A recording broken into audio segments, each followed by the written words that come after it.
بسم الله الرحمن الرحیم. زه یم طارق شمکنی. نن موجود یم د ستین په علاقې باندې. نن ما عمران دیوانه ولیدو او ډېر زیات خفه شوم. ډېر په بد حالات کې و. ما ته صرف یوه خبره ذهن ته راغله چې د دې زموره چې اخیستې وه نو اوسه پورې هغه باندې عمل نه دی شوی. نو عمران دیوانه صاحب د تا زموره چې اخیستې وه جمیل ویلیو ښه لکه پګان لکه دا ویلیو خو هغو ځال ته کې ډډر هسپتال کې ورکړی وم عام په ډریانو سره.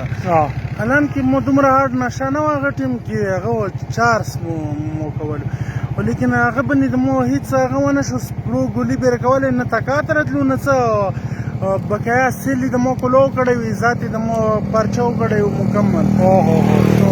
تقریبا دومره کفر کول خو نه وي جایز خو لکه البته څه وکړلو هغو لکه ښې ونه کړو ښې نه مو سره زه بس بیا خلو شم نو مو څه خودکشي کوله خودکشي نه دا ښه اوس هغه نه زه راغله نو کلو.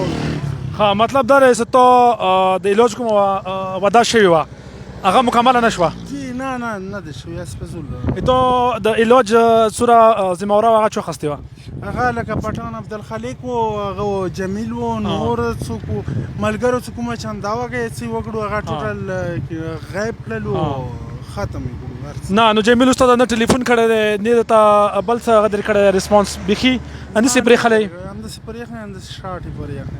یاره ډېره د افسوس خبره دی چا څه وعده کول او بیا یو هغه سړی چې هغه ښه ښایسته شاعر دی نو کومې وعدې شوې وي صرف سوشل میډیا دپاره خپله نامه جمع کوي بیا چې کومه هغه زموره یې هغه سر ته نه رسوي.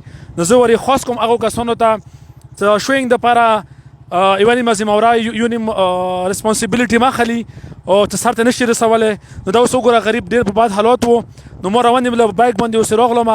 بهرحال څومره کتونکي دي د هغوی ډېره مننه کومه چا زموره اخیستې دی هغو ته یو خواست کومه چې د سړي علاج مکمل او صحیح طریقې سره وکړي. والسلام.